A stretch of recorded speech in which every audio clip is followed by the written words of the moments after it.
Remember when we signed Danny Ings? Of course you do. It was not like it was 10 years ago. It was only recently, right? It was happy days, wasn't it? I think it was happy days because, well, West Ham were dipping back in the transfer market. We really should have got Moffey. We wanted Moffey, if you remember. He wanted to go, where did he want to go, to Nice? I think he wanted to go to Nice, something like that. Anyway, in the end, we only got somebody completely different.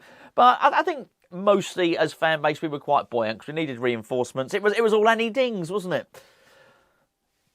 Moyes has got a problem now with him.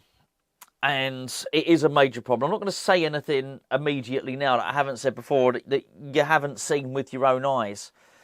And I don't just say it because he gave the ball away that conceded our second goal against Manchester City.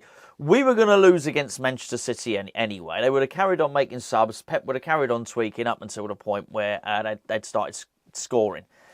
And we did play well in that first half. However, what I do think is, whilst I'm not blaming the loss on Danny Ings, I do think the nature in which he gave the ball away is a sort of microcosm of what is wrong with his general deployment at West Ham United. Back to goal, back in the defender, not in the box, basically in the type of position Antonio should have been in. Maybe the type of position we might want to see Scamacca in. Not that I think we'll see Scamacca play for West Ham again, as you know. But that was Danny Ings in the wrong position. And he's there all the time. And I don't blame him. I actually do feel sorry for him. I really do. He is not at the right club. And it baffles me, as you will know if you're a regular watcher, why we even signed the bloke. I do not know. As I say, not suggesting he is a bad player at all. You just sometimes look at him, you look at a player and you think that particular player doesn't suit a manager any more than I would think that Andy Carroll would suit Pep Guardiola. All right? I just don't think Danny Ings suits David Moyes. So why did he bloody sign him? Anyway, don't worry about that for the moment. What's he going to do for the rest of the season? Because I tell you what has become abundantly clear, and that is that West Ham are so heavily reliant on Michail Antonio. Gio just summed it up. I just finished recording a video with Gio. Gio summed it up. When Michail Antonio went off, West Ham stopped playing. That's exactly right.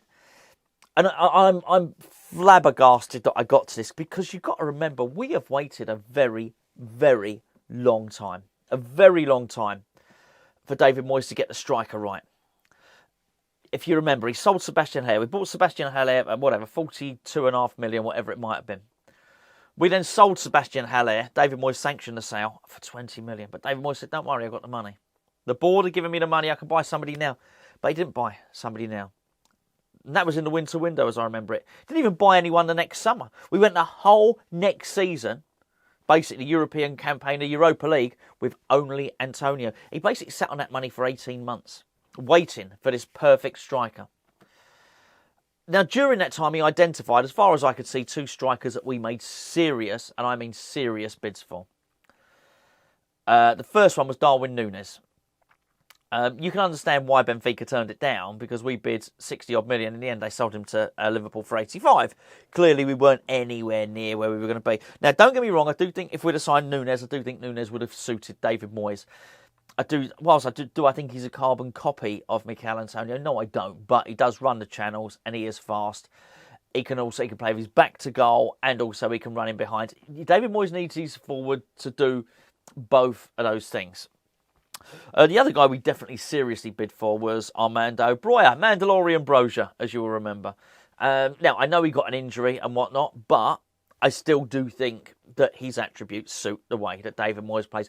Both of those things are true. He's strong. He's big boy. I think he's 6'3" or something like that. Can play with his back to goal, comfortable in wide positions, but really, really fast. Can get behind. So again, can do both things. Can come short and hold the ball up in the position that we saw Danny Ings lose the ball and against Manchester City, but also spin in behind and do a race. Basically, score the type of goal that maybe Haaland scored against us. That's what you're looking for. That's what David Moyes is looking for in his forwards.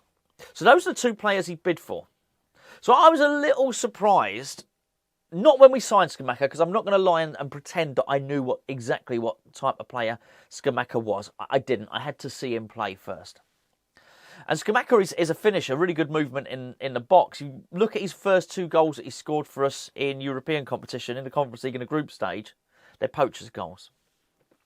What did become evident and abundantly clear was that Scamacca wasn't able to stretch the defence and score the goal that Haaland scored today. He's not quite quick enough. He couldn't do both things. Both the things that I'm talking about. Not comfortable out wide, not fast enough to run in behind a defence, but absolutely good enough to play with his back to goal. He certainly wouldn't have lost the ball in the way that Danny Ings did.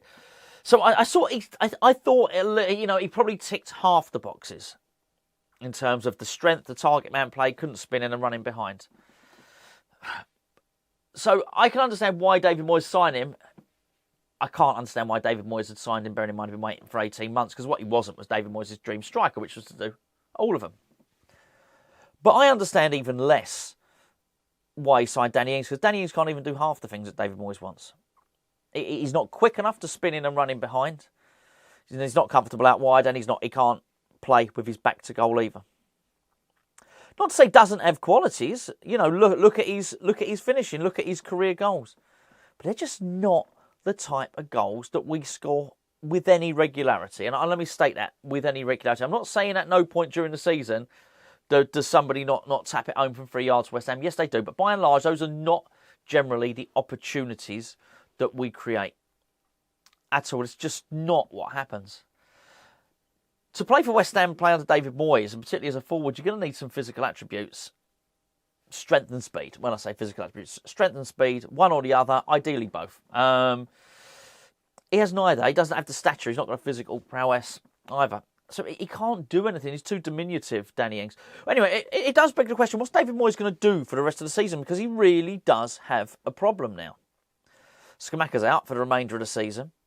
And surely even David Moyes can see, actually, my team, the shape of my team, the focus of what I'm trying to do tactically, breaks down when Danny Ings is on the pitch. Surely he must see it.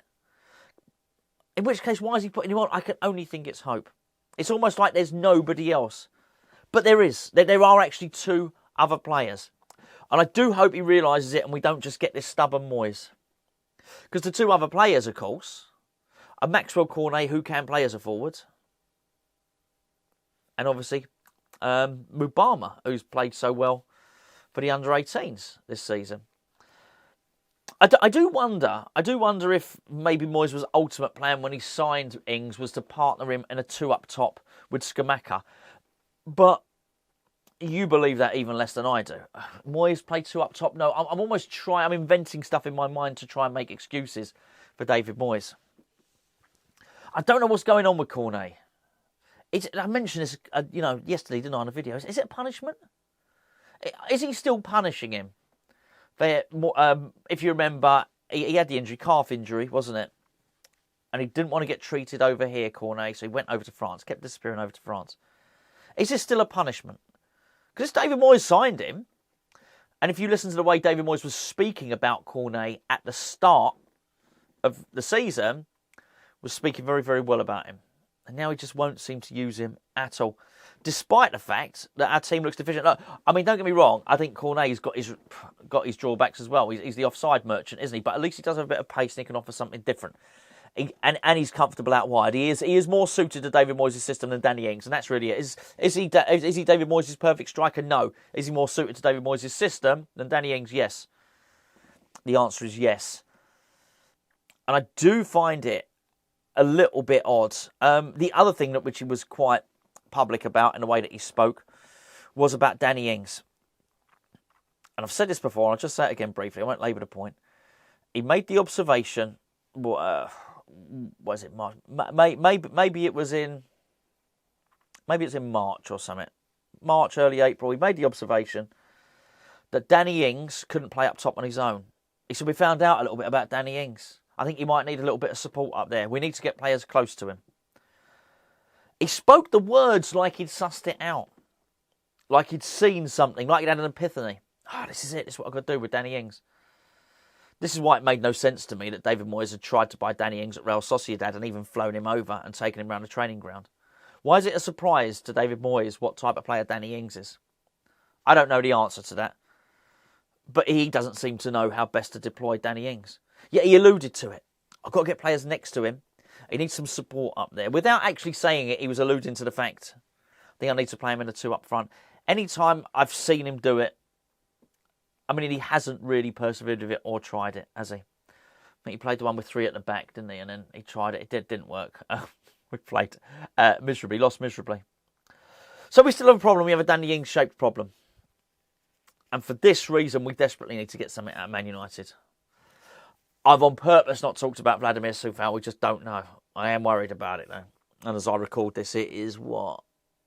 10:35 on Wednesday night of the game. We don't know. Coufal's just injured hamstring. I mean, they're all so tired. It's starting to get a little bit predictable now. Anyway, I'm not going to talk about it anymore because we don't know. He might be back for the next game. We'll discuss it when we know a little bit more. Danny Ings shaped problem. That's hard to say, isn't it? Danny Ings shaped problem. We definitely got one.